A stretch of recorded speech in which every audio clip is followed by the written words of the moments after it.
Loan tech சேனலுக்கு உங்களை நான் வெல்கம் பண்றேன். இன்னைக்கு இந்த வீடியோல எந்த ஒரு பேங்கிங் ப்ராடக்ட் பத்தி நம்ம பார்க்க போறோம் அப்படின்னு பாத்தீங்கன்னா, இன்னைக்கு நம்ம ஒரு பேங்கிங் ப்ராடக்ட் வந்து இந்த வீடியோல பார்க்க போறது இல்ல. ஒரு ஆப் லோனோட வீடியோ தான் இந்த வீடியோ. இதுக்கு முன்னாடி நம்மளோட சேனல்ல ஆப் லோன் பத்தி வீடியோ அந்த அளவுக்கு நம்ம போட்டதே கிடையாது. ரொம்ப ரேர் தான், ஒரு வீடியோ இல்ல 2 வீடியோ தான் நம்ம போஸ்ட் பண்ணியிருந்திருப்போம்.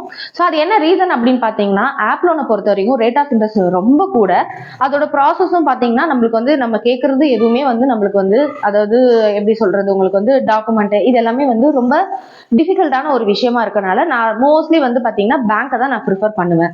பட் எதனால இப்ப இந்த வீடியோ நான் போடுறேன் அப்படின்னு பாத்தீங்கன்னா, நிறைய கால்ஸ் வருது நம்ம சேனல்ல. நான் சொல்றேன், லோன் வேணும்னா எனி டைம் நீங்க கால் பண்ணலான்றப்போ நிறைய கால் வருது. ஸோ கால் பண்ணி எனக்கு லோன் வேணும் மேடம், எனக்கு அரேஞ்ச் பண்ணி தரீங்களா நீங்க கேக்குறீங்க. நம்ம ஃபர்ஸ்ட் கேட்குற கொஸ்டின் வந்து பாத்தீங்கன்னா, நீங்க எங்க ஒர்க் பண்றீங்க, எவ்வளவு சேலரி வாங்குறீங்க. ஏன்னா நம்ம ஃபுல் அண்ட் ஃபுல் சேலரி பீப்புள்ஸ்க்கு மட்டும் தான் நம்ம லோன் ப்ராசஸ் பண்ணி கொடுக்குறோம். அப்படி இருக்கிறப்ப நான் கேட்குற கொஸ்டின் இதுதான், உங்களோட சேலரி என்ன, உங்களோட கம்பெனி கேட்டகரி என்ன அப்படின்னு. ஸோ நீங்க ஒரு கம்பெனி நேம் சொல்றீங்க. சேலரி லெவல் கேட்கறப்ப பாத்தீங்கன்னா, என்னோட சேலரி 8,000 ரூபாய் வாங்குறேன் மேடம், நான் 12,000 ரூபாய் வாங்குறேன், 13,000 சேலரி வாங்குறேன், எனக்கு பண்ண முடியுமா அப்படின்னு கேட்குறீங்க. ஸோ அப்போ அந்த இடத்துல நான் வந்து பேங்கிங் ப்ராசஸ் பண்ணணும் அப்படின்னா உங்களுக்கு மினிமம் சேலரி 25, 28 இல்ல 30 இந்த மாதிரி இருந்தால் தான் பண்ண முடியும் அப்படின்னு நான் சொல்றப்போ, எனக்கு வேற எங்கேயும் ஆப்ஷன் இல்லையா மேடம், எங்கன்னா லோன் பண்ணி கொடுங்க, இல்ல ஒரு ஆப் லோனாவது சொல்லுங்க மேடம், இந்த ஆப்ல நான் லோன் எடுத்துக்கிறேன், எனக்கு ஒரு ட்ரஸ்டடான ஆப் சொல்லுங்க மேடம்ன்ற கொஸ்டின் தான் எனக்கு ரெகுலரா டெய்லியுமே வந்து வருது. ஸோ அதுக்காக ஒரு ட்ரஸ்டடான ஆப், நல்ல ஆப், ஸோ அதாவது பாத்தீங்கன்னா எனக்கு வர கால்ஸ் பேஸ் பண்ணி நான் இந்த ஆப்பை வந்து உங்களுக்கு இதோட ஃபியூச்சர்ஸ் அண்ட் பெனிஃபிட்டை பத்தி உங்களுக்கு நான் சொல்லலாம்னு தான் இந்த வீடியோ நான் எடுத்திருக்கேன். அப்படி என்ன ஆப் அப்படின்றத ஃபுல் டீடைலா, அந்த ஆப்ல லோன் எடுத்தா என்ன ரேட் ஆஃப் இன்ட்ரெஸ்ட் வரும், என்னென்ன டாக்குமெண்ட்ஸ் நீங்க கொடுக்கணும், ஸோ ஃபுல்லா அந்த ஆப்போட டீடைல்ஸ் தான் இந்த வீடியோல நம்ம பார்க்க போறோம். ஸோ வீடியோக்குள்ள போறதுக்கு முன்னாடி நம்மளோட சேனல்ல இதான் ஃபர்ஸ்ட் டைம் பாக்குறீங்க அப்படின்னா சப்ஸ்கிரைப் பண்ணாதவங்க சப்ஸ்கிரைப் பண்ணிக்கோங்க, பெல் பட்டன் இருக்கும் அதையும் ஆக்டிவேட் பண்ணிக்கோங்க. அப்பதான் நான் போடுற இந்த மாதிரி ஃபினான்ஷியல் ரிலேட்டடான வீடியோவோட நோட்டிபிகேஷன் உங்களுக்கு இமீடியட்டா வரும். ஸோ வாங்க இப்போ நம்ம வீடியோக்குள்ள போகலாம். ஆக்சுவலா நான் ஆப் லோன் அப்படின்னு சொல்லியிருந்தேன். ஸோ இந்த ஆப் லோன் வந்து பாத்தீங்கன்னா மேக்ஸிமம் எடுக்கிறதுக்கான ரீசன் என்னன்னு பாத்தீங்கன்னா, பேங்க்ல நம்மளுக்கு லோன் வந்து கிடைக்கல. சில ரீசனால பேங்க்குன்னு சில கிரைட்டீரியாஸ் இருக்கும் இல்லையா. நான் ஃபர்ஸ்டே சொன்ன மாதிரி சேலரி லெவல்ஸ் அப்படின்ற ஒரு கிரைட்டீரியா வந்து பேங்க்ல அதிகமா வச்சிருக்காங்க. ஒரு 30,000 ரூபாய் வச்சிருக்காங்க. என்னோட சேலரி பாத்தீங்கன்னா கம்மியா இருக்கு, அதனால என்னால பேங்க்ல எடுக்க முடியல. இல்ல நான் பேங்க்ல எடுக்கிறதுக்கு எனக்கு எலிஜிபிலிட்டி சேலரி இருந்தாலுமே கூட ஒரு சில ரீசனால எனக்கு ரிஜெக்ட் ஆயிடுது. ஸோ எனக்கு எமர்ஜென்சியா தேவைப்படுது, அதனால நான் ஆப்ல போயிட்டு நான் பர்சனல் லோன் எடுக்கிறேன். இந்த ரீசன்ஸ் எதனா இருக்கலாம். ஆப்ல வேணும்னு வாலண்டியரா யாருமே போயிட்டு எனக்கு ஆப் லோன் தான் வேணும்னு யாரும் எடுக்க போறது இல்ல. தவிர்க்க முடியாத காரணம் நம்மளுக்கு பேங்க்ல கிடைக்கல, பட் ரொம்ப எமர்ஜென்சி, இந்த மாதிரி ரீசனால மட்டும்தான் நம்ம ஆப்பை வந்து தேடி போறோம். ஸோ அப்படி நம்ம ஆப்பை தேடி போறப்போ இந்த ஆப்ல நம்ம என்னென்ன விஷயங்கள் பார்க்கணும். ஒரு ஆப்ல நம்ம லோன் எடுக்கணும்னா கண்மூடித்தனமா நம்ம வந்து ஆப்பை போய் செலக்ட் பண்ணி லோன் எடுத்துட முடியாது, கரெக்டுங்களா. ஸோ அப்படி நம்ம ஆப்பை செலக்ட் பண்ணி போறப்ப என்ன மாதிரி ஆப்ல விஷயங்களை நம்ம செக் பண்ணிட்டு ஆப் நம்ம வந்து லோன் எடுக்கணும் அப்படின்னு பாத்தீங்கன்னா, ஃபர்ஸ்ட் நம்ம செக் பண்ண வேண்டியது, நீங்க எந்த ஆப்ல லோன் எடுக்கிறீங்களோ அந்த ஆப்போட நேம் கூகுள்ல போட்டு ஆர்பிஐ ரிஜிஸ்டர் ஆப்பா அப்படின்றத ஃபர்ஸ்ட் செக் பண்ணுங்க. ஆர்பிஐ ரிஜிஸ்டர் ஆன ஆப்பா இருந்ததுன்னா மட்டும்தான் நீங்க அதை வந்து மேக்ஸிமம் அதுல லோன் எடுக்க ட்ரை பண்ணணும். ரெண்டாவது விஷயம் பாத்தீங்கன்னா, உங்களுக்கு பிளே ஸ்டோர்ல போயிட்டு அந்த ஆப்பை நம்ம எப்படி டவுன்லோட் பண்ணி தான் நம்மளோட டீடைல்ஸ் எல்லாம் அதுல ஃபில் பண்ணணும். அப்படி நீங்க பிளே ஸ்டோர்ல போயிட்டு அந்த ஆப்போட நேம் போட்டு நீங்க டவுன்லோட் பண்றப்ப அந்த ஆப்புக்கு என்ன ரேட்டிங் கொடுத்துருக்காங்க அப்படின்றத பார்க்கணும். அட்லீஸ்ட் வந்து ஒரு 4 ஸ்டாருக்கு மேல 4 பாயிண்ட்டுக்கு மேல நம்மளோட அந்த ஆப்புக்கான ரேட்டிங் இருந்ததுனா மட்டும்தான் நம்ம அந்த ஆப்பை வந்து நம்ம டவுன்லோட் பண்ணி அதில் லோன் எடுக்கிறதுக்கு நம்ம பார்க்கணும். இதை தவிர்த்து பார்த்தீங்கன்னா, நம்ம கிட்ட இருக்கிற டாக்குமெண்ட்டை பேஸ் பண்ணி என்னென்ன ஆப்ல தராங்க அப்படின்றத பார்க்கணும். அப்படி நான் ஒரு ஆப்பை செலக்ட் பண்ணியிருக்க ஆப் தான் கிரெடிட் பி. ஸோ எதுக்கு நான் கிரெடிட் பியை நான் செலக்ட் பண்ணியிருக்கேன் அப்படின்னு பார்த்தீங்கன்னா, என்னோட கஸ்டமர்ஸ் நிறைய பேருக்கு நான் கிரெடிட் பி ரெஃபர் பண்ணி அவங்க அதுல லோன் எடுத்து அதுக்கப்புறம் எனக்கு கால் பண்ணி, மேடம் எனக்கு அதுல லோன் வந்தது மேடம், ஆனா லோன் அமௌண்ட் கம்மியா தான் வந்தது, பட் ஓகே மேடம் பரவாயில்ல, என்னோட எமர்ஜென்சிக்கு எனக்கு இந்த லோன் அமௌண்ட் ஓகே, நான் நெக்ஸ்ட் டைம் பாத்துக்கிறேன், ரொம்ப தேங்க்ஸ் மேடம் அப்படின்ற மாதிரி சொல்றாங்க. ஸோ நிறைய பேருக்கு பாசிட்டிவா ஒரு விஷயம் நடந்திருக்கனால இந்த கிரெடிட் பி ஆப்பை வந்து நான் செலக்ட் பண்ணி இன்னைக்கு அதோட ஃபீச்சர்ஸை சொல்லலாம்னு வந்திருக்கேன். கிரெடிட் பியை பொறுத்த வரைக்கும் கண்டிப்பா இது ஒரு ஆர்பிஐ ரிஜிஸ்டர் ஆன நான் பேங்கிங் பினான்சியல் சர்வீஸ் தான். கிரெடிட் பி பாத்தீங்கன்னா உங்களுக்கு வந்து ஒரு ஆர்பிஐக்கு கீழே ரிஜிஸ்டர் ஆன பினான்சியல் ஆப் தான். அதனால நீங்க நம்பி தாராளமா எடுக்கலாம். எதனால அப்படின்னு பாத்தீங்கன்னா, நாளைக்கு உங்களுக்கு ஒரு எக்ஸ்ட்ரா சார்ஜஸோ எக்ஸ்ட்ரா ஏதோ நீங்க பேமெண்ட் பண்ணிட்டு அதுக்கப்புறம் உங்களுக்கு ஆட்டோ டெபிட் இஎம்ஐ எக்ஸ்ட்ரா எடுத்துட்டாங்க, இல்ல பவுன் சார்ஜஸ் போட்டாங்கன்னா நீங்க டைரக்டா ஆர்பிஐக்கு கம்ப்ளைண்ட் ரைஸ் பண்ணலாம். அதுக்காக தான் ஆர்பிஐக்கு கீழே ரிஜிஸ்டர் ஆன ஆப்பா நான் முன்னாடியே சொல்லியிருந்தேன். ஸோ கிரெடிட் பியை பொறுத்த வரைக்கும் ஆர்பிஐக்கு கீழே ரிஜிஸ்டர்ட் ஆப் தான். ஸோ அதனால உங்களுக்கு அன்வான்டா எக்ஸ்ட்ரா சார்ஜஸ் பிடிக்கிறது இந்த மாதிரி விஷயங்கள்லாம் மோஸ்ட்லி அவாய்ட் பண்ணிடுவாங்க. அது நடக்கவே நடக்காது உங்களுக்கு. ஏன்னா ஆர்பிஐ கீழே இருக்கனால ரூல்ஸ் அண்ட் ரெகுலேஷனை அவங்க வந்து ஃபாலோ பண்ணி தான் ஆகணும். ஸோ கிரெடிட் பில நீங்க லோன் எடுக்கிறதுக்கு உங்களோட சேலரி மினிமம் 8000 ரூபாய் வந்து கிரெடிட் ஆனாலே போதும்.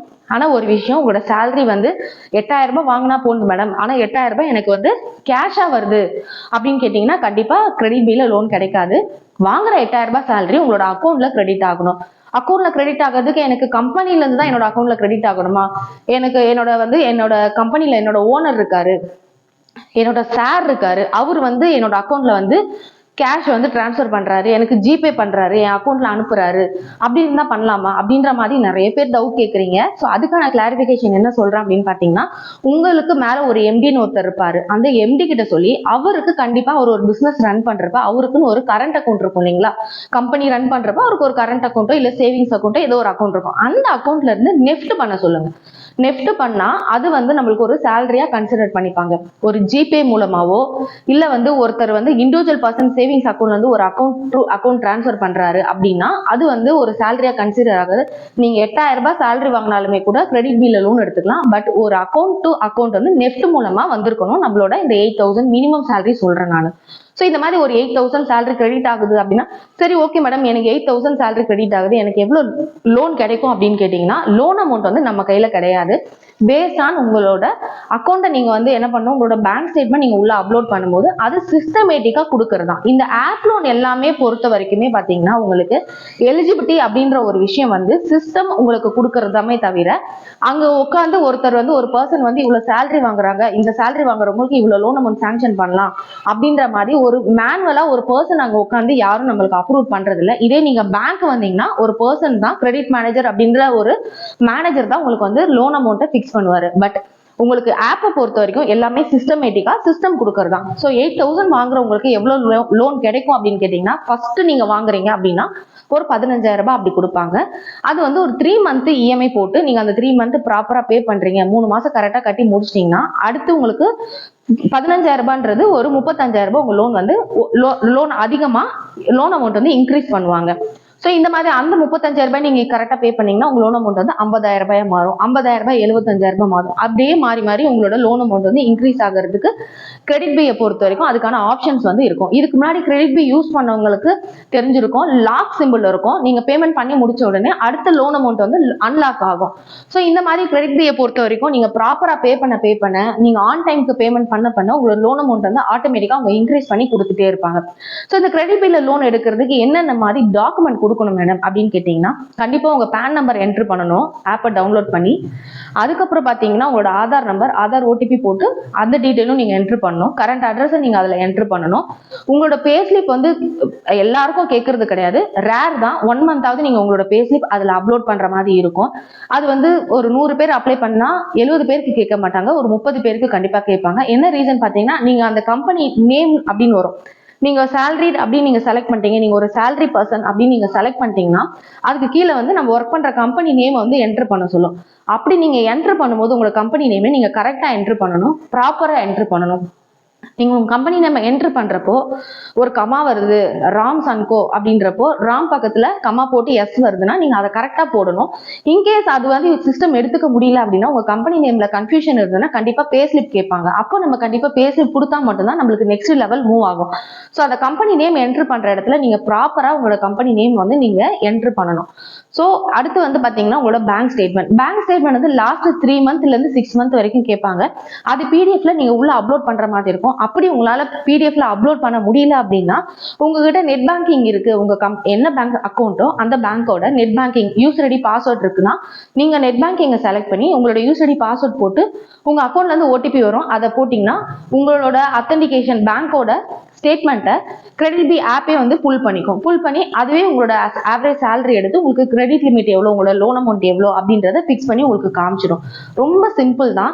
ஜஸ்ட் ஒரு ஃபியூ டாக்குமெண்ட்ஸ் மட்டும் நீங்க இருந்தாலே நீங்க லோன் எடுத்துக்கலாம். ப்ராப்பரா நீங்க பே பண்ணாலே லோன் அமௌண்ட்டை இன்க்ரீஸ் பண்ணிட்டே போவாங்க. இதெல்லாம் சொல்லிட்டீங்க மேடம், ரேட் ஆஃப் இன்ட்ரெஸ்ட் சொல்லவே இல்லையே அப்படின்னு கேக்குறீங்களா? ரேட் ஆஃப் இன்ட்ரெஸ்ட்டை பொறுத்த வரைக்கும் உங்களுக்கு கண்டிப்பா மற்ற இடத்த கம்பேர் பண்றப்போ, மற்ற இடம்னா பேங்கை கம்பேர் பண்றப்ப கண்டிப்பா அதிகமா தான் வரும். நான் பொய் சொல்ல விரும்பல, கம்மியா ரேட் ஆஃப் இன்ட்ரெஸ்ட் அது இதுன்னு நான் பொய் சொல்ல விரும்பல. ரேட் ஆஃப் இன்ட்ரெஸ்ட்டை பொறுத்த வரைக்கும் கிரெடிட் பில அதிகம் தான், 17% இருந்து 30% தான் வரும். பட் டென்யூர் வந்து நீங்க எவ்வளவு தூரம் கம்மியா எடுத்துக்கிறீங்களோ அந்த எக்ஸ்ட்ரா நீங்க பே பண்ண இன்ட்ரெஸ்ட் வந்து சேவ் பண்ணலாம். நீங்க 30%க்கே கூட நீங்க எடுத்தாலுமே நீங்க டென்யூரை வந்து கம்மியா போட்டுக்கோங்க. அப்பதான் நீங்க எக்ஸ்ட்ரா பே பண்ற அமௌண்ட், அந்த இன்ட்ரெஸ்ட் அமௌண்ட்ன்றதை சேவ் பண்ண முடியும். அவங்க வந்து இதுல கிரெடிட் பியை பொறுத்த வரைக்கும் இன்ட்ரெஸ்ட் வந்து டென்யூர் வந்து எப்படி கொடுக்குறாங்கன்னு பாத்தீங்கன்னா 3 மாசம், 6 மாசம், 9 மாசம், மேக்ஸிமம் 12 கொடுக்குறாங்க. லோன் அமௌண்ட் வந்து இன்கேஸ் உங்களுக்கு வந்து அடுத்த ஸ்டேஜுக்கு போகும்போது ஒரு 2.5 லட்சம் லோன் வருதுன்னா அப்போ உங்களுக்கு 36 மாசம் வரைக்கும் கொடுக்குறாங்களே தவிர ஃபர்ஸ்ட் ஸ்டார்டிங் பீரியட்ல மேக்ஸிமம் 3 மாசம் தான் கொடுக்குறாங்க. அடுத்து 6, அப்புறம் 9 இல்ல 12 அந்த மாதிரி தான் கொடுக்குறாங்க. ஸோ அதனால உங்களுக்கு மேக்ஸிமம் டென்யூர் கம்மியா கொடுக்குறாங்களா, அந்த இஎம்ஐ உங்களால பே பண்ண முடியுமா, நீங்க டென்யூர் ஷார்ட்டா டென்யூரை செலக்ட் பண்ணுங்க. ஏன்னா ரேட் ஆஃப் இன்ட்ரெஸ்ட் ரொம்ப அதிகம்ன்றப்ப நீங்க டென்யூர் கொஞ்சம் ஷார்ட்டா ஃபிக்ஸ் பண்ணா மட்டும்தான் உங்களுக்கு நீங்க எக்ஸ்ட்ரா அந்த ஆப்புக்கு கட்டுற இன்ட்ரெஸ்ட் வந்து சேவ் பண்ண முடியும். ஸோ டிஸ்கிரிப்ஷன்லயும் சரி உங்களுக்கு வந்து பாத்தீங்கன்னா இந்த கிரெடிட் பி ஆப்போட லிங்க் நான் ஷேர் பண்றேன். அந்த லிங்க் நீங்க கிளிக் பண்ணி டைரக்டா போயிட்டு அந்த லிங்க்ல நீங்க வந்து என்ன பண்ணிக்கலாம், ஆப்பை டவுன்லோட் பண்ணி நீங்க வந்து கிரெடிட் பில லோன் அப்ளை பண்ணிக்கலாம். இது தவிர்த்து வேற எதனா டவுட் இருக்கு அப்படின்னா நீங்க தாராளமா லோன் டெக் சேனல்ல கான்டாக்ட் பண்ணி லோன் அவைல் பண்ணிக்கலாம். Thank you, support our channel. Thank you.